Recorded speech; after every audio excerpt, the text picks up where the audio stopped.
Hey, good afternoon. We're going to look at, today we're going to continue what we saw in the last lecture. We saw how to do classification with logistic regression, and we went back to that idea of going beyond some linear model by transforming the data with a nonlinear transformation into higher dimensions.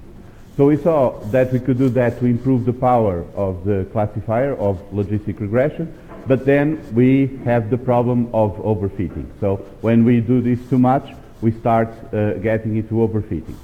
So now we'll see how to solve this problem with classification. So first we need to look at some ways of scoring classifiers, and then we're going to go beyond the scheme we saw last week, which was to do training, validation, and then testing. And we're going to look at a more sophisticated approach, which is called cross-validation. So then we're going to focus again on logistic regression. So this is a simple example of a classifier, but we're going to cover both model selection and regularization. So basically the same thing we did with linear regression, but now for classification with the linear classifier. So let's start with the idea of scoring a classifier.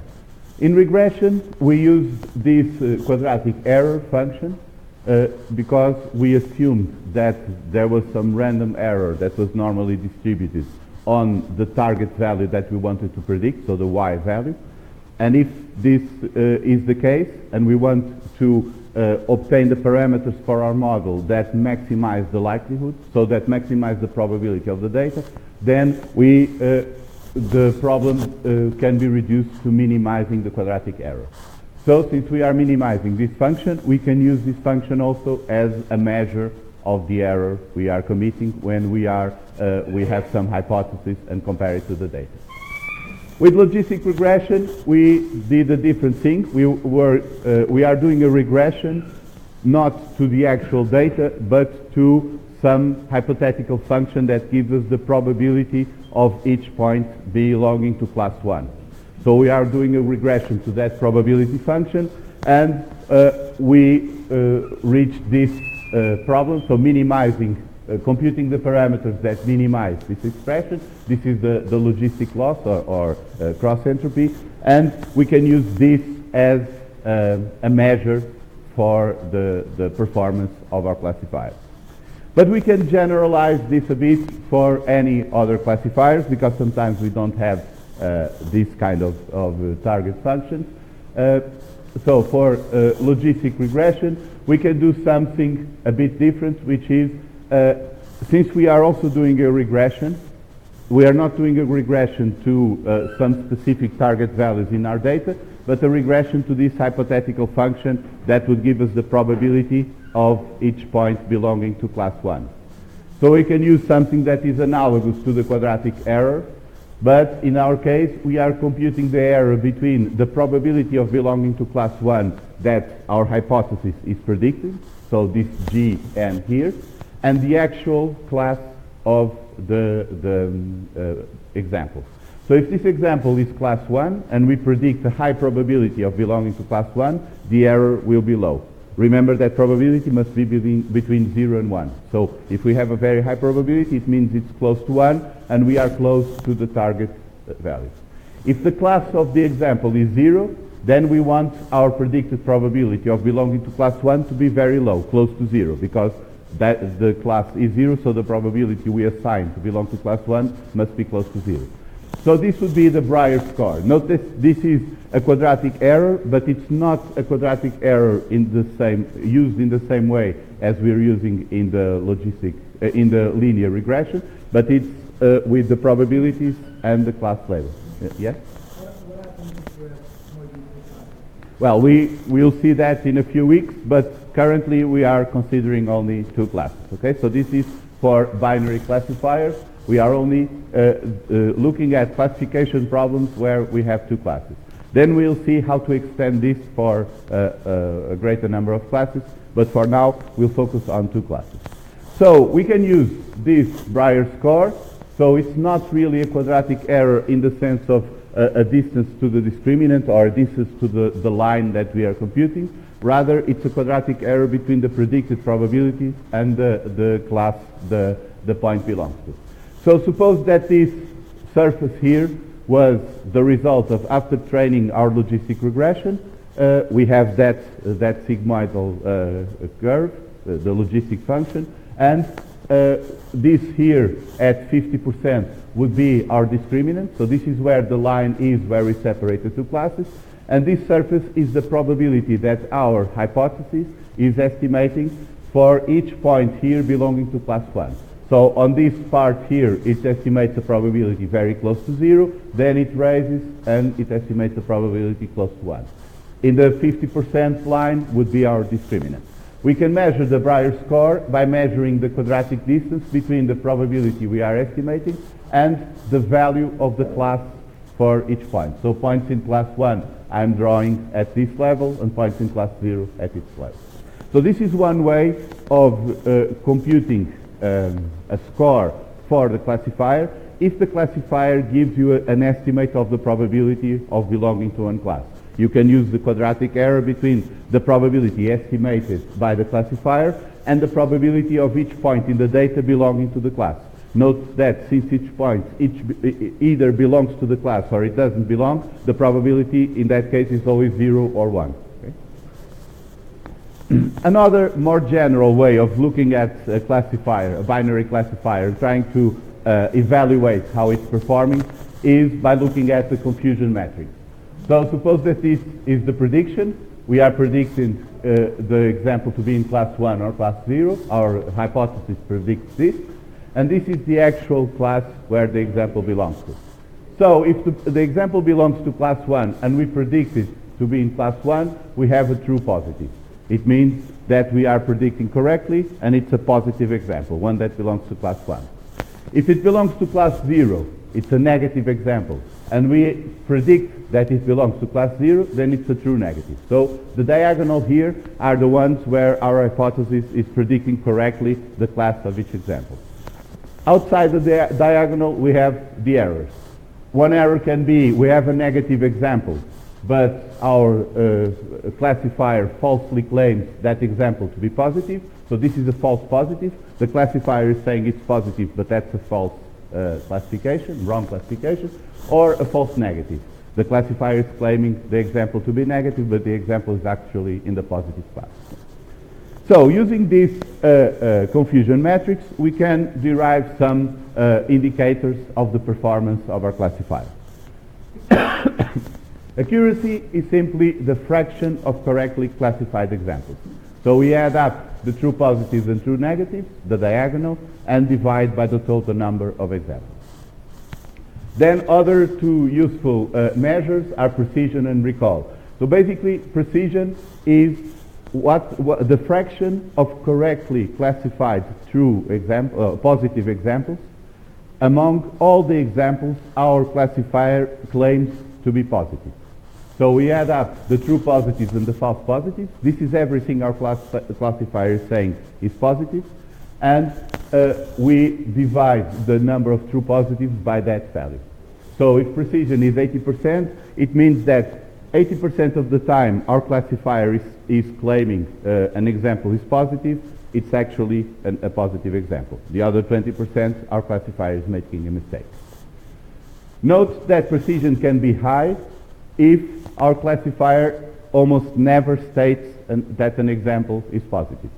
And this is what we measure with recall. So with recall, we are considering everything, the examples that our classifier is stating to be positive, divided by the total number of examples our classifier should have classified as positive. So these are the false negatives. Our classifier classified as negatives, but it should have classified them as positive because they belong to the positive class, and the ones that were classified as possible but were positives but were actually in the positive class. So basically, precision gives us a measure of how confident we are when our classifier says this example is positive. Recall gives us a measure of how confident we can be that our classifier can identify the positive examples among all the examples. So usually there can be a trade-off between these two. There are other measures that we can have. For example, this is an harmonic mean between precision and recall, because we may want both things. We may want to be confident when our classifier says it's positive, but also confident that our classifier is not letting positive examples go unidentified. So we have a harmonic mean between the two. This is another useful score. So basically, these are scores based on what the classifier is telling us, and they do not depend on what type of classifier we use. Any classifier, we can apply these kind of scores. Another thing that we can consider is how the classifier performs when we change the threshold. We saw with logistic regression, we have this estimated probability, goes from 0, increases, and then goes to 1, and we decided that we wanted the discriminant to be at the 0.5, at the 50% value. So this is the line where our hypothesis is estimated that belonging to class 1 has the same probability as belonging to class 0. But this is an arbitrary choice. We could decide to classify as class 1 anything that has, for example, above 0.1 probability, or below or above 0.9 probability, or whatever we chose between 0 and 1. We could change this. So the question is how our classifier will change as we change this criteria. We can imagine that if we consider class 1 to be anything with a probability of 0 or more, then we will see that our true positives, so the true positives here are the red curve, the true positives will be at maximum, because everything that is really positive, our classifier will say that it's positive, because we are putting the threshold at 0, so our classifier is basically saying that everything belongs to class 1. However, we will also have a very high number of false positives, because the classifier is saying everything belongs to class 1, so it's making a mistake every time it has an example that does not belong to class 1. As we increase the threshold, we will start to reduce the number of false positives, because now we increase the threshold. There are some examples the classifier will say they are false, they do not belong to class 1, so they are negative examples. Sorry. If this decrease is faster than our loss in true positives, because as we increase the threshold, it may happen that some examples that were in class 1, so the positive examples, now our classifier is mistakenly classifying as belonging to the negative class. So it's losing the true positives here, which happens when we increase the threshold. So if these two lines are very far apart, it means our classifier is good. It's better to have these two lines far apart, because it means we can reduce the false positive rate by increasing the threshold without losing many of the true positives. If these lines were exactly the same, then our classifier would be worthless, because we will only be able to reduce the number of false positives by also reducing the number of true positives. So this gives us one measure of the quality of a classifier, which has this strange name, receiver operating characteristic, which is this curve. This is the receiver operating characteristic curve, or ROC curve, which you obtain when you plot the number of true positives as a function of the false positives, or usually the percentage or fraction of true positives as a function of the fraction of false positives. If our classifier was really at random, was just making a random guess, we would expect this to be a straight line like this, because as we increase the threshold and reduce the number of false positives, we would also be losing true positives and vice versa. If this curve goes up here, it means that we can, without losing many true positives, reduce the number of false positives. So the reason why this curve has this name is an historical reason, because this started after the Japanese attack on Pearl Harbor in World War II, and the United States started to worry about the reliability of the operators of the radar receivers, so the people who were trying to detect approaching enemy airplanes. And they started to measure the false positive and true positive rate to see when they would, for example, confuse a flock of birds with enemy airplanes, and that was a false positive, or if they thought it was a flock of birds, but it was actually enemy airplanes, and that would be a false negative. Okay? So they were trying to measure these different errors and would plot these curves depending on how the receiver was operated.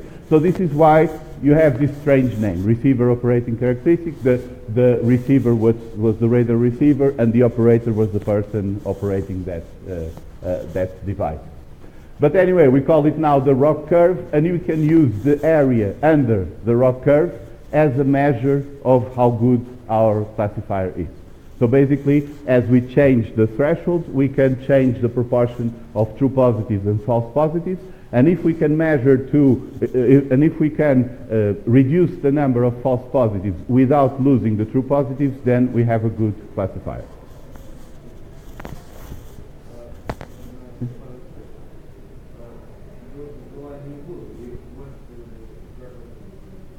Line in blue? Here? No, here? This diagonal?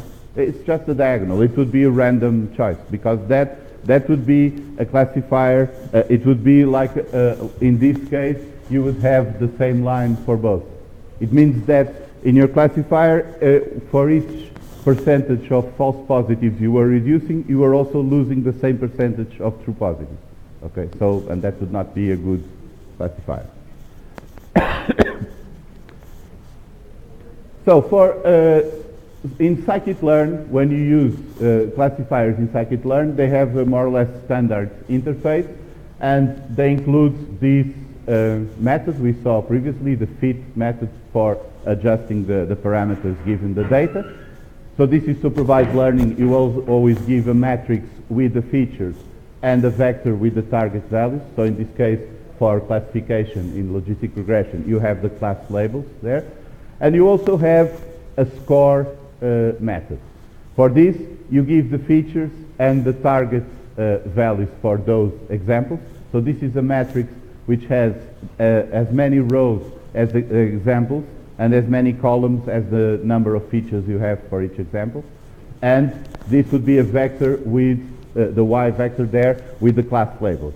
And what this score method does is, internally, using the parameters obtained by fitting, this object will predict the class for each example, compare it with the given class, and then measure those that are correct and incorrect. So the score gives you the accuracy. This is the fraction of correctly classified examples. If you want, for example, the error rate, you can use 1 minus the score. This is the fraction of incorrectly classified examples. So this is a practical way of measuring accuracy or measuring the fraction of errors your classifier is making. And also note the pattern here. You ask for an object. You can add additional parameters for regularization or things like that, depending on the classifier that you're using. Then you use fit to adjust the parameters of the classifier, and then you can score, or you can use the predict method also to obtain the predictions for the class labels. Okay, so now let's go a bit beyond validation and see how we can improve the way we select the model, or we select hyperparameters for the model. So what we saw last week was that we need to minimize the training error to select the best hypothesis from our hypothesis class. So the hypothesis class is an abstract concept. We represent the hypothesis class with a model that has some parameters, and we minimize some target function to adjust those parameters. In that way, we obtain a hypothesis which is an instantiation of our model with all the parameters filled in. Since we are using the training set to minimize these parameters, the training error will give us a very biased estimate of the true error, because we chose from all those hypotheses exactly the one that minimizes the error. So obviously this will be very biased towards underestimating the true error. To avoid that, we need to be able to estimate the true error, we need to estimate the error outside this set, this training set. And we use the test error for that. So the idea of the test error is to give us an unbiased estimate of the true error, so we don't do anything with that value. We don't decide anything, we just measure so that it remains unbiased. However, there are cases where we need either to select different models or to select some hyperparameters that we fix from the beginning, for example, regularization parameters. Yeah?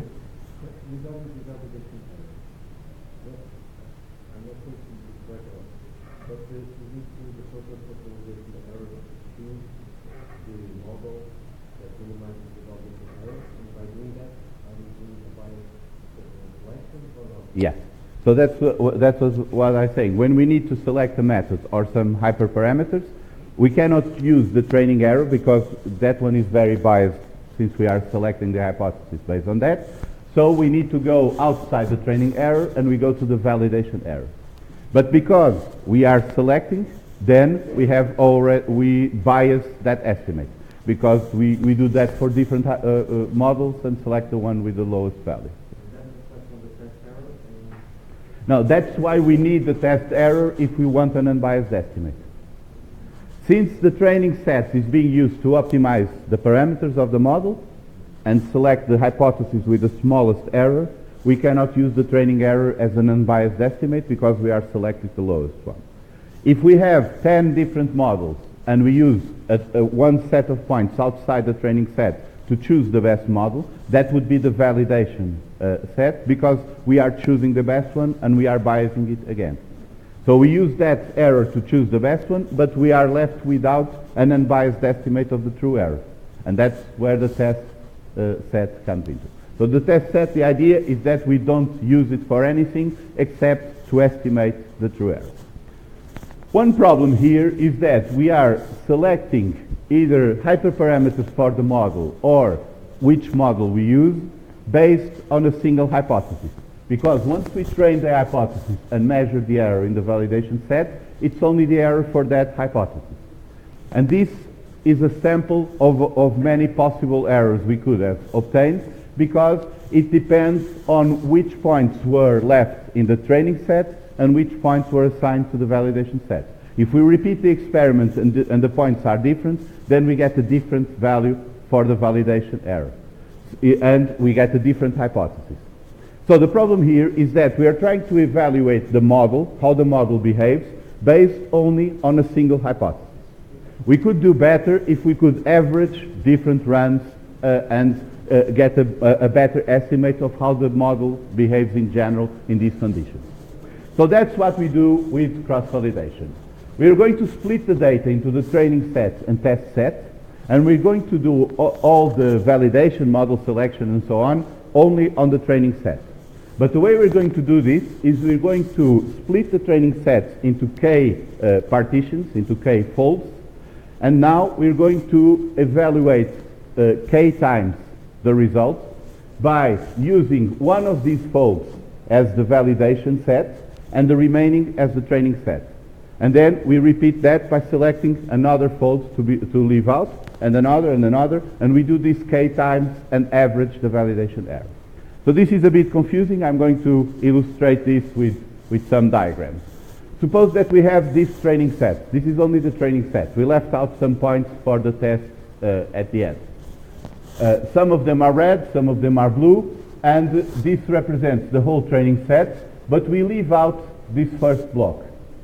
We are going to use these for training, and then we're going to measure the error on these ones, which are the ones that have the larger circles. So in this case, we have a training error of 0.33 because there are some here that are on the wrong side, but the validation error is 0 because these ones that we left outside the training set are not incorrectly classified.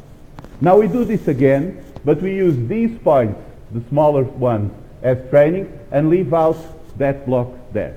So now we have a different hypothesis. Note that the line changes slightly from one to the other because we're using a different data set for training. And now we have some mistakes on the outside. And we do this again and again, and we keep out one of the blocks and train with the rest at each turn. So now at the end, we did this with k equals 5, so this would be 5-fold cross-validation. We have trained our model 5 times, obtained 5 different hypotheses, because each time we were training, we were using a different set of points for training, and we obtained 5 validation errors, each one measured outside the training set in the fold that was left out. So now we can average these, and we get the cross-validation error. So, with training and validation, yes? Do you randomize the data every time before doing a No. I shuffled the data once before, and now I really partition the data. So I don't repeat points. I don't have the points in the validation sets in different folds are never the same. Okay, so I cover all the data set with different points in the validation set at each fold. So one big difference here is that when we do training and then validation, we are estimating the true error of that specific hypothesis. This is what we did last week. When we do cross-validation, we are averaging the estimate of the true error, because it's measured outside the training set, for a set of hypotheses. This does not give us an estimate of the true error of any individual hypothesis, because if you see here, the hypotheses are all different. These lines change. But it gives us a better estimate of what is the true error on average for that model when trained on this kind of data. And this is better, gives us a more reliable way of selecting the best model or the parameters for the model. So we did this all in the training set, but for each fold, we were validating outside the points we used to train that particular hypothesis. And we kept changing, did the average, and now we have a better idea, a better estimate of what, on average, would be the true error of that model when trained with that kind of data. But note that we don't have, when we average everything, we don't have an estimate of the true error of any particular hypothesis. So what do we do now? Suppose that we have this, and we decided to use this particular model, because this average was better than other alternatives. We don't have an hypothesis. We have 5 hypotheses. So we cannot immediately use the results of cross-validation as our classifier. So what we do after this is we use the complete data set, the complete training set, and build a hypothesis with this model. So we choose the best model by cross-validation, and once we choose the best model or the best regularization parameters, we take the whole training set without any partitions and compute the hypothesis, the best hypothesis. Now, one problem that can appear here in cross-validation, which is usually not that bad when we do it like we saw last week, is the problem of imbalanced classes in different folds. So suppose that you have 1,000 points, and you have 300 belonging to one class and 700 to another. If you separate into training and test, for example, put 500 points in one set and 600 in another, it's very likely that the balance will be approximately the same if you do it at random. It would be very unlikely that you'll get all your class positive examples in the test set and none of them in the training set or something like this. But when you start splitting your data into smaller sets, then it would not be hard, if you were not careful about this, that would get here some examples, for example, with no red points or no blue points. And this would be very bad, because it would give us problems either in training, you need both classes, or in validation, we would only measure the error for one class and not the other.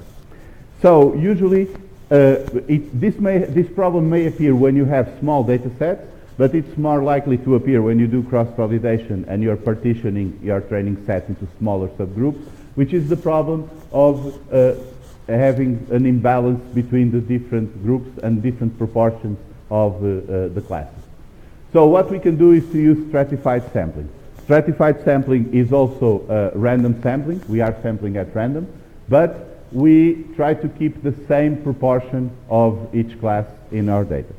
So in this case, we would try to keep the same proportion of red and blue in each partition of our cross-validation of folds. So let's see an example how we can do this in practice. Suppose we have this data set here, and we want to find the best model for classifying this data. We're going back to explicitly expanding the data, but first we're going to load the data, shuffle everything. This is important because you never know how the data was stored. Suppose that all the red points are first and all the blue points follow that. If you don't shuffle, then your data sets will be very strange when you try to split them. Okay? So we load the data. We can use this load txt from NumPy, which reads a text file. You can specify delimiters and so on, and outputs a NumPy matrix. This is practical to deal with the data. Then if you use shuffle from scikit-learn, this returns a matrix that is shuffled.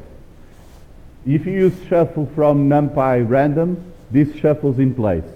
So here it's a bit tricky, because if you do this with the shuffle from the NumPy library, you get a none result and you lose everything here. Because shuffle from NumPy does not return anything, just shuffles the array in place.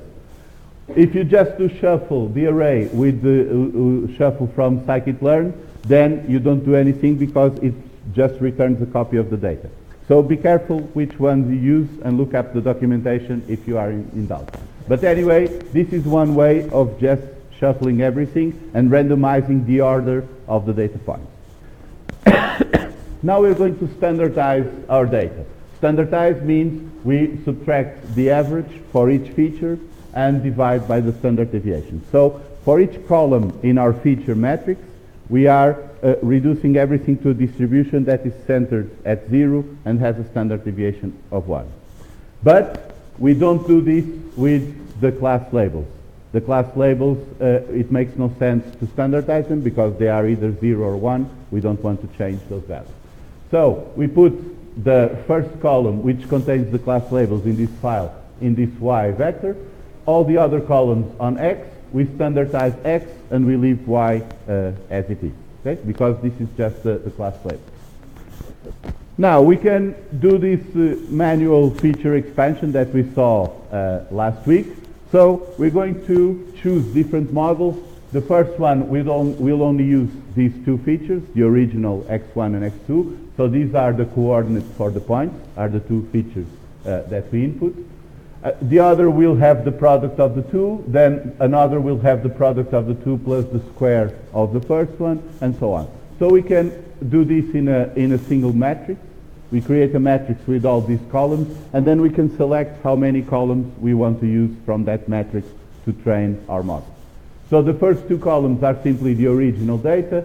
The third column is the product of the first two. The fourth column is the square of the first coordinate. The fifth column is the square of the second one, and so on. We keep adding these nonlinear transformations of our data. Note that since we're using NumPy matrices, we can do these operations on the whole column at once. We don't need to loop through all the values to do the multiplications. We can just create new columns with all the results from those operations. So this would be a larger function that receives a matrix with two columns, which are the original coordinates for these points, and outputs a matrix with 16 columns with all these expansions to higher powers in a nonlinear transformation. So after we have the data into these 16 features, we can create training and test sets. We saw last week how we could do this manually by creating an index, shuffling it, and then selecting different parts. But you also have this in the scikit-learn. You can use this train test split, and it has an option for stratifying the split. So in this case, I'm putting 1/3 on the test set, 2/3 on the training set, and I'm using the class labels to stratify. This means that the train test split will select the two sets in a way that the proportion of the two classes on the training set is the same as it is on the test set. So the two sets are representative of the overall data that we have. If we just do this at random, it may happen that they have different proportions, and this could influence our results. Now we can use cross-validation with this k-fold class. This is just a utility class to make it simpler to do these kinds of things that we saw here, to leave out one subset of the data. So the way you do this is you create one of these objects where you specify how many splits you want to make. So in this case, I specified a four-fold cross-validation. I want to do 4 splits. And you then use the split method of the object you created as an iterator that will give you, in turn, indexes for the training and validation subsets. In order to do this, the method needs to know how many data points you have. So it's expecting an array that will have as many elements as the data points you have. This can be a matrix with n rows or can be a vector with n values, but it needs to know what that n is. So let's see a simple example here.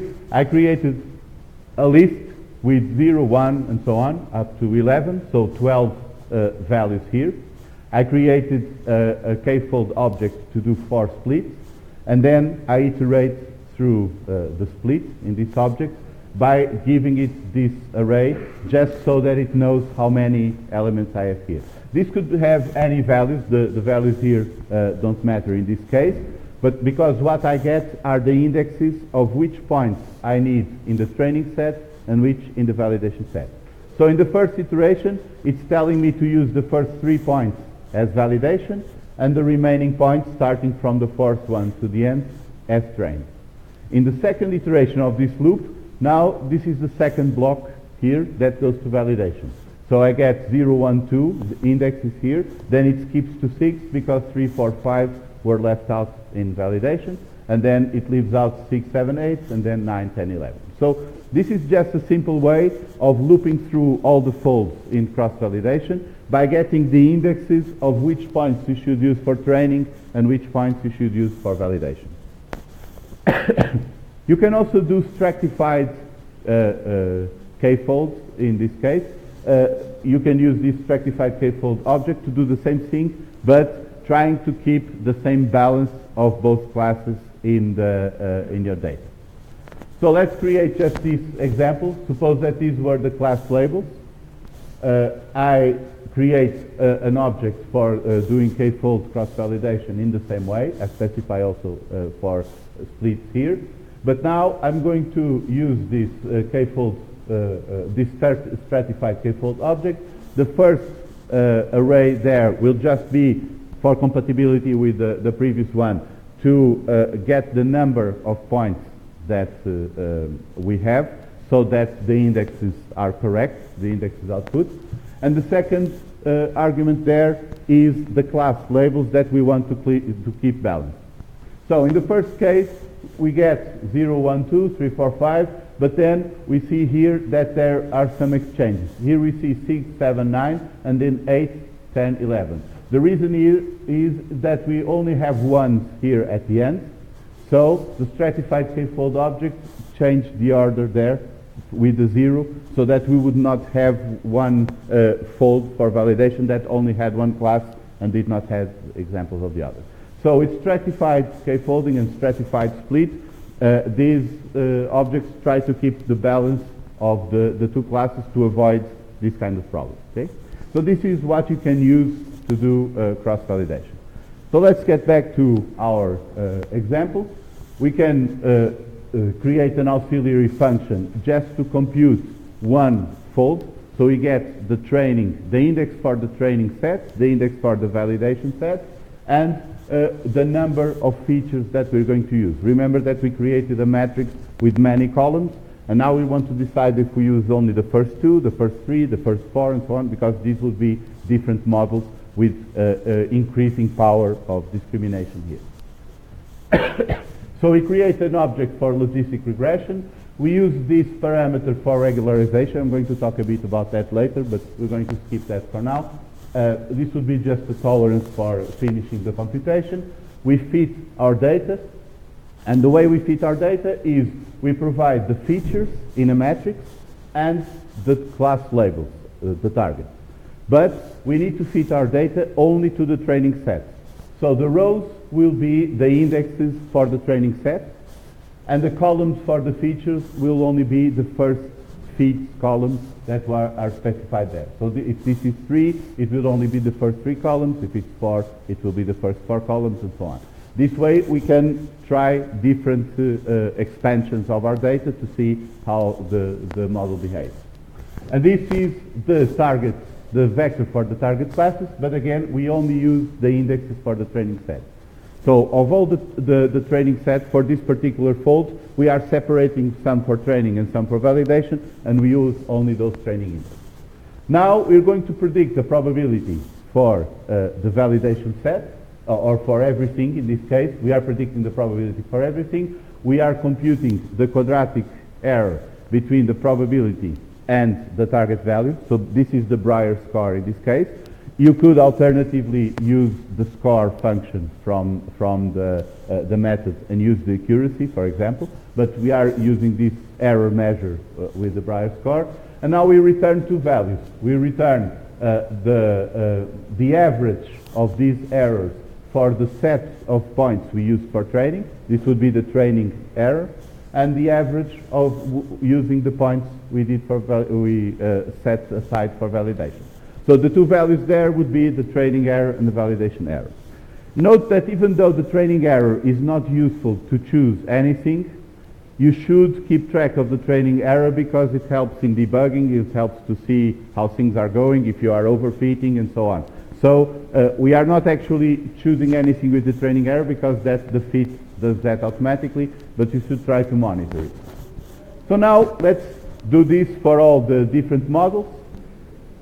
For using from 2 to 15 columns at the end, the whole matrix, we are going to compute the error for cross-validation. So we use stratified k-folds. We are going to use 10-fold cross-validation, so we do this 10 times, leaving out 1/10 of the data for validation at each time, and we iterate through the different folds here using that split.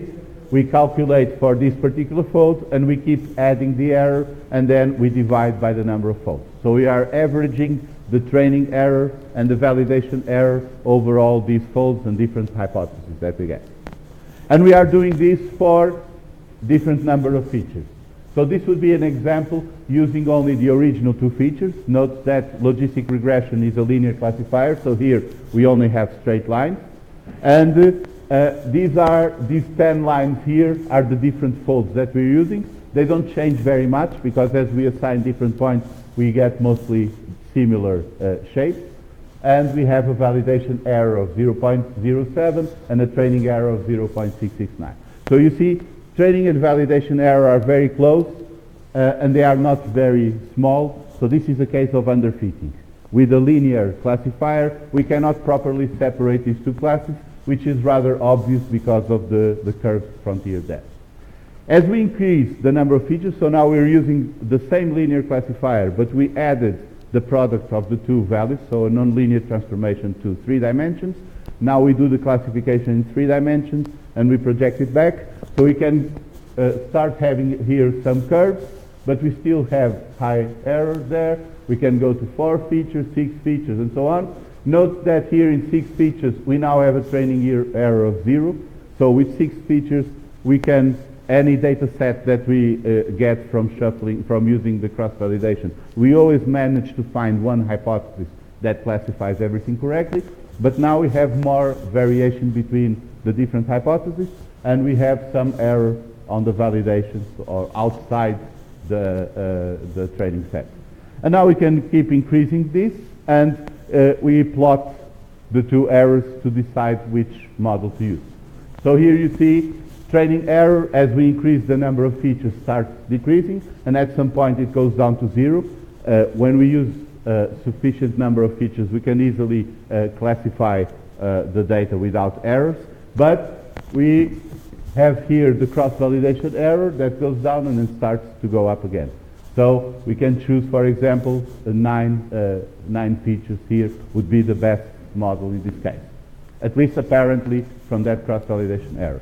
Note that there is some randomness here because we are sampling the points at random, assigning them at random, and so on. So if you run everything again, you can get a slightly different plot. avoid the temptation of running things several times until you get a good test error, because then you're biasing your test error because you're running things several times until you get the best result, and then that may seem like a good result, but you're just deceiving yourself, okay? So there is some randomness here. We have to deal with that, and this is the result that we got. So we select the model with 9 features, and this is our result. So this would be the training error after training with a complete training set. Note that this is the cross-validation results for this model that has 10 different hypotheses, because we have a 10-fold cross-validation, and each one of these hypotheses was obtained training with 90% of the training set and leaving 10% out. Since the 10% that is left out are different from hypothesis to hypothesis, they are slightly different. But now that we decided that we want the model with 9 features, we need to produce one single hypothesis. This is our trained classifier. So now we do that here with the complete training set. So this is only one hypothesis with 9 features with a complete training set, and this is what we have. Using the 9 features, the training error is 0. But now we test it on that test set that we left aside from the beginning and we did not use for any decision. So in this case, we have 0.02 error. This is the misclassification rate. Oh, sorry, this is the Breyer score. So the quadratic error between the predicted probability and the actual class. And so we have a notion of what would be the true error, an estimate, an unbiased estimate of the true error of this particular classifier. Okay? Without the test error, we could not have an unbiased estimate of the true error, because we were using all these data to try to figure out which was the best model and biasing everything. So basically, this is the idea. Separate training and test sets, use cross-validation on the training set. Once you have the best hyperparameters or the best model and so on, train with a complete training set and estimate the true error on the test set. So first, you should shuffle your data, normalize and standardize. It's best to keep everything between 0 and 1. Reserve a test set. You can use stratified sampling for this. If you have very large data sets and a well-balanced data set in the two classes, probably stratifying will not be necessary, because it's unlikely that you'll get things unbalanced. But if you are dealing with tens or hundreds of data points, it's better to make sure and use stratified sampling. Then we partition our training set into a number of folds. We choose, say, 10, 5, something like that. And we do cross-validation to select the best model or the best hyperparameters. We can use this for regularization parameters too. After we select everything, we now need to train and obtain a single hypothesis. So we use the complete training set for this, and then we estimate the true error on the test set. Okay? Remember that cross-validation error is on itself an unbiased estimate of the true error.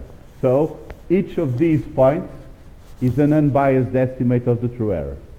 The problem is that when we look at all these points and pick the one with the smallest value, then that procedure makes the result biased, because we're always biased towards the smallest value. Okay? And that's why we need the test error at the end, because we did not use the test set to choose anything.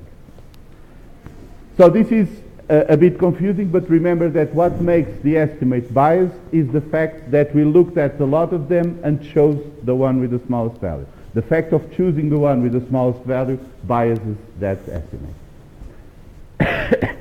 Okay, so now let's see how we can do regularization with logistic regression. Remember that we saw this last week. We can choose the best model, or we can start with a model that is overfitting and then adjust the training to reduce this overfitting. So in linear regression, we use this penalty, the square of the sum of the square of the parameters, to regularize. If you are using a polynomial, for example, this one forces the coefficients to be smaller and the line becomes straighter, and we see that now it no longer can go up and down so fast, and that works to reduce overfitting. With logistic regression, we have in scikit-learn a C parameter that is basically 1 over lambda, or lambda is 1 over C, and you can use the same thing, L2 normalization, which is trying to reduce the sum of the square of the coefficients there. The thing is that these coefficients are the coefficients of the vector that is perpendicular to the discriminant.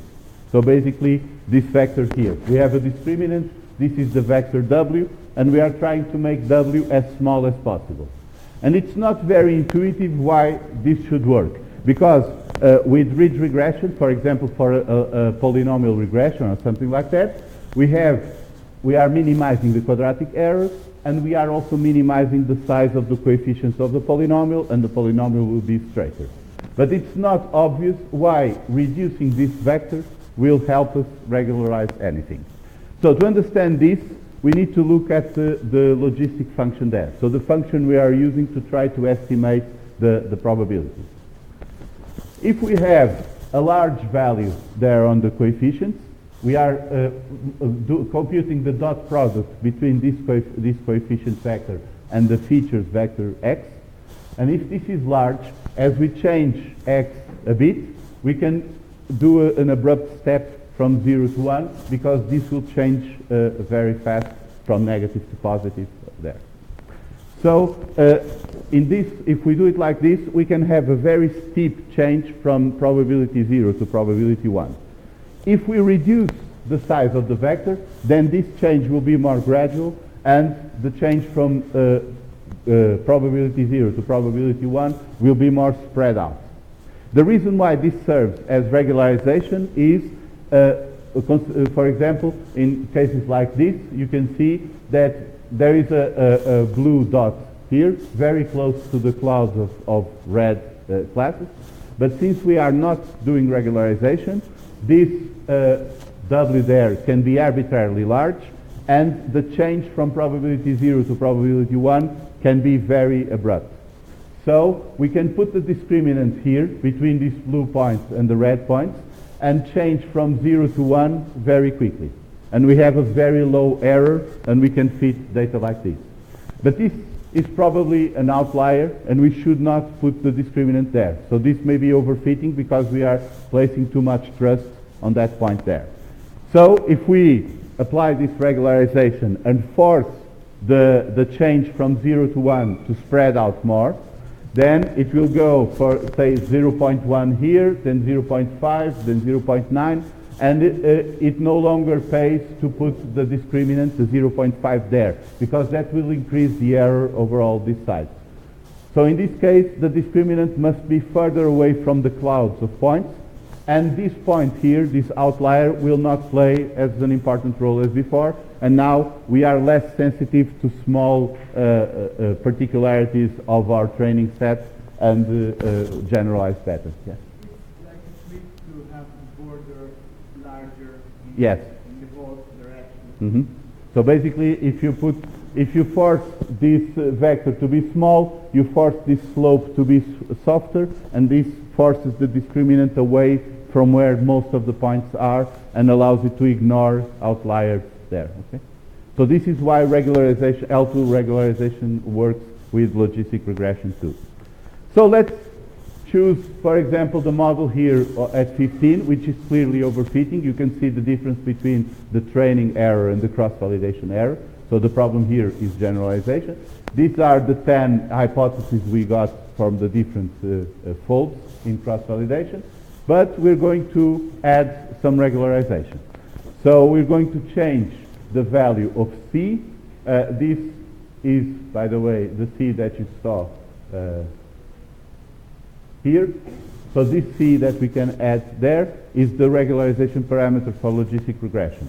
Since the weight given to the L2 norm is 1 over C, the larger the C that you put, the weaker the regularization. The smaller the C, the stronger regularization is.